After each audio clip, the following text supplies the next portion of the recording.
Halo, assalamualaikum warahmatullahi wabarakatuh. Selamat siang ya, atau selamat sore ya buat teman-teman semuanya. Khususnya yang selalu menantikan video terbaru, updatean terbaru dari channel Solusi.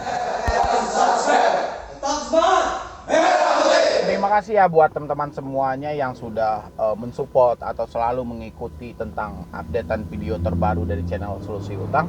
Saya ucapkan ribuan terima kasih buat Anda semuanya. Mungkin selama ini dukungan supportan Anda itu menjadikan channel ini terus berkembang dan terus berkembang lagi gitu loh ya. Jadi seperti yang Anda lihat saat ini judulnya, pikirkan kembali gitu loh jika Anda ingin meminjam di pinjaman online gitu ya. Soalnya ini saya perhatikan banyak di sini teman-teman itu yang asal jadi gitu loh, sehingga banyak dari teman-teman itu padahal dia tidak membutuhkan dana yang seperti itu, malah ini rasa penasaran dia mungkin melihat suatu iklan, melihat suatu mungkin cerita dari orang, bahkan ada saat ini yaitu joki-joki pinjol gitu loh ya. Dan ini yang mau saya bahas hari ini buat teman-teman semuanya, tapi sebelumnya silahkan disupport dulu channel ini, semoga channel ini makin berkembang lagi dan bisa memberikan motivasi dan semangat buat Anda semua.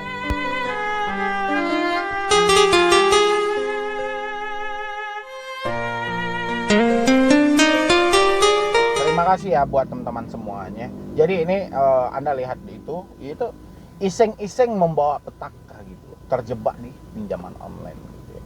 Terkadang saya berpikir juga, dari satu sisi saya perhatikan teman-teman itu banyak yang kayak mana ya, tidak membaca ketentuan yang ada gitu ya. Kalau untuk segi iklan itu sebuah daya tarik, kayak mana daya tarik itu bisa masuk ke dalam pikiran Anda dan menimbulkan suatu penasaran gitu ya. Tapi coba kalau teman-teman itu semuanya, kalau tidak mendesak banget, tidak penting banget, pikirkan gitu ya. Jangan ini yang iseng-iseng Anda tadi, yang Anda mencoba mungkin yang wah saya cobalah, wah saya mau beli itulah, saya mau beli itulah, padahal ini yang mau Anda beli atau yang Anda inginkan ini tidak ada di daftar kebutuhan Anda. Coba ini dipikirkan kembali gitu ya. Dan Anda belajar dari teman-teman yang telah terdahulu, bagaimana mereka terjebak di pinjaman online, begitu sulit banget buat keluar gitu loh ya.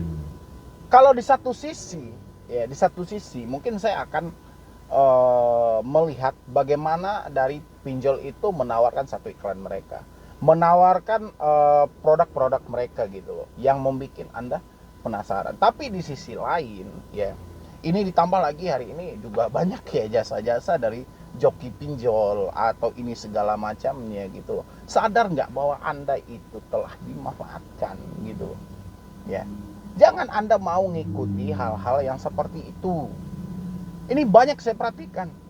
Bang, saya kemarin bang diminta kirim KTP, kirim NPWP, ini segala macam, pokoknya banyak gitu loh. Sehingga dengan iming-iming mungkin bagi hasil, mungkin iming-iming sekian persen dan sekian persen gitu loh. Cobalah pikirkan, yang sengsara itu Anda ya. Apa Anda tidak capek selama ini dihujani dengan teroran, dihujani dengan hinaan, dihujani dengan caci maki gitu loh, dan berbagai macam hal lainnya gitu loh.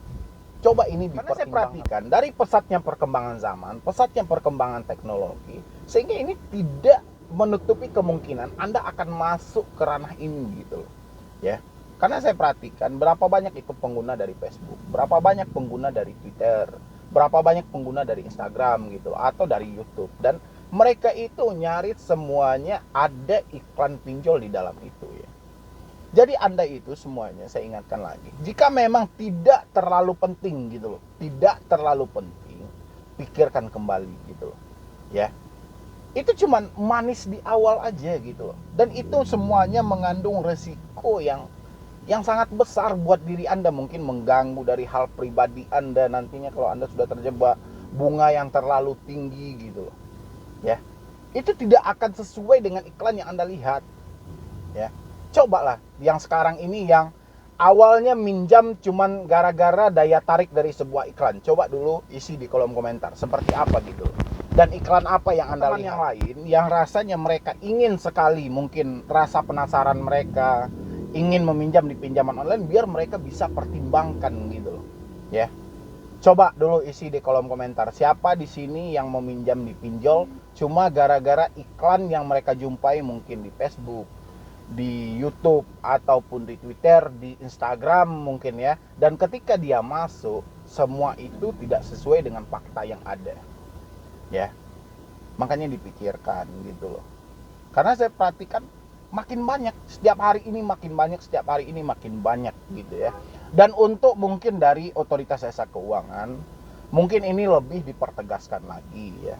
Karena saya perhatikan juga, ini makin lama makin banyak dan sehingga sudah tidak sesuai dengan SOP yang dikeluarkan gitu loh ya. Dan untuk para pihak pinjol, ya ini untuk para pihak pinjol ya, terutama mungkin yang sudah terverifikasi di OJK, yang sudah terdaftar di OJK, mungkin Anda mungkin lebih bisa dipertimbangkan lagi mungkin dari segi penagihan gitu. Karena ini banyak sekali yang dikeluhkan dari penagihan dari oknum-oknum debt collector ini. Ya, mungkin bisa dipertimbangkan kembali jika mau menggunakan jasa penagihan dari pihak ketiga, bagaimana dengan mereka, karena ini yang akan berdampak ke sebuah perusahaan Anda gitu. Ya, meskipun Anda sudah mengikuti mungkin dari segi aturan OJK ini segala macam, kalau penagihannya tidak sesuai, dia sama aja gitu loh. Ya, hari ini itu kita sama maklum, kita sama paham, mungkin sudah ada orang yang terjebak, sudah ada orang yang masuk ke dalam mungkin dunia online ini dan mereka sulit banget untuk mengembalikan ya, mungkin beberapa alasan yang paling valid itu ya, ini bukan alasan lagi ya, mungkin sudah hampir 2 tahun ini ya, mungkin dari 2020 2021 mungkin 11 tahun lebih lah, itu setahun lebih kita yang menghadapi pandemi ya. Jadi dengan keterbatasan pemasukan, keterbatasan mungkin menjumlah kerja gitu loh, jadi sehingga mereka agak kesulitan dalam membayar ya. Dan satu hal lagi mungkin yang untuk pertimbangan ya dari pihak, mungkin dari pihak pinjol ya, selaku Anda yang pemilik usaha mungkin di Indonesia ini, saya pengen itu ketika Anda memberikan suatu pinjaman atau kredit kepada mungkin calon-calon debitur yang akan meminjam di situ, coba pergunakan tim analis yang benar-benar gitu loh ya, karena ini akan berdampak ke suatu perusahaan Anda ya. Jadi saya perhatikan itu ya, sebenarnya orang-orang ini banyak yang bermasalahnya itu bukan dengan pinjolnya, tapi bermasalahnya itu dengan penagihannya gitu ya. Ini juga harus menjadi PR bersama. Dan buat teman-teman terutama sekali ini ya, jadi kalau memang rasanya itu tidak dibutuhkan banget, jangan sampai iseng-iseng ini membawa petaka bagi Anda gitu ya. Jadi Anda yang terjebak di pinjol, yang awalnya mungkin tidak terlalu membutuhkan, yang awalnya mungkin tidak terlalu mementingkan suatu dana ini, sehingga Anda cuman daya tarik atau rasa penasaran ini segala macam, coba ini dipertimbangkan kembali gitu. Karena ini sudah banyak orang-orang yang mengeluh setelah mereka masuk ke dalam dunia online, mereka telah meminjam ke dunia online. Itu Anda jadikan gambaran buat Anda juga mengikuti orang itu. Jadikan gambaran dulu gitu loh. Sejauh ini apa sih yang didapat oleh orang-orang ini? Bagaimana segi penagihannya? Bagaimana dengan segi bunganya? Apa legalitas dari sebuah perusahaan ini? Ini butuh pertimbangan dari Anda semuanya gitu loh. Ya. Jadi jangan asal-asalan gitu loh. Jadi yang asal-asalan ini, inilah hari ini gitu loh. Dan saya juga sedikit kesal gitu dengan adanya joki, mungkin ada rawatan legal pinjam ke ilegal. Sering saya nemuin komentar-komentar yang seperti itu di channel saya gitu loh ya. Dan itu ya saya juga paham ya, dari kayak mana mungkin sebagian besar mungkin ya dari teman-teman yang satu negara dengan saya ini mungkin untuk membaca itu malas, memahami itu malas gitu loh, sehingga dia asal-asalan, sehingga dia seperti ini gitu loh ya. Dan akhirnya menjadi masalah besar buat Anda gitu loh ya. Dan mudah-mudahan ini bisa menjadi pedoman bagi diri Anda. Dan buat teman-teman semuanya yang sudah terjebak juga boleh kasih tahu ke teman-teman semuanya, apa sih dampak-dampak ketika kita masuk ke dalam pinjaman online, apa risiko-risiko yang akan kita hadapi.